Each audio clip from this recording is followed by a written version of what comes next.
President Yoweri Museveni ebyabigambira hakwiguraho 4th edition of Abu Dhabi Sustainability Week 2025 omukoro gwakorwa hari Abu Dhabi National Exhibition Center ahansi y'omuteguro kugira ngu the nexus of next supercharging sustainable progress. Society, as they also benefit because the internal rate of return in Uganda is 14.1%.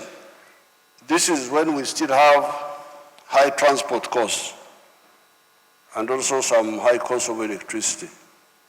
Once we build the railway, a modern railway to the ocean, the internal rate of return will be much higher than this. Uganda now is classified as a lower middle income country.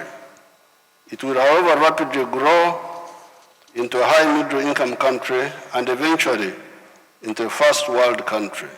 Museveni ayitabira mu ruterano oru ahakwetwa kwa President wa United Arab Emirates Sheikh Zayed bin Sultan Al Nahyan yashoborera bimwe aha bintu ebiyambere Uganda kutunguka omu butare omu kyanga kya Africa kyona. To achieve these goals, as already stated, we need to add value to the large spectrum of our agricultural raw materials: coffee, bananas, fruits, cotton, oil seeds, cassava, maize, tea, dairy, beef, poultry products, fish, forest products, sugar, etc.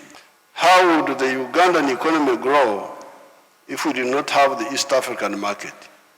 If we did not have the COMESA market? COMESA is common market of Central and East Southern Africa. And the wider African market.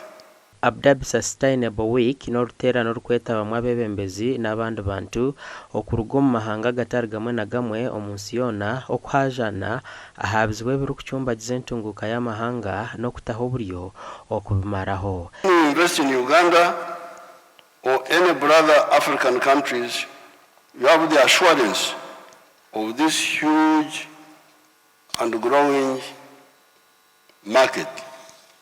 The growth of Africa is now unstoppable. Gasha kwa Abd Karim Sengendo.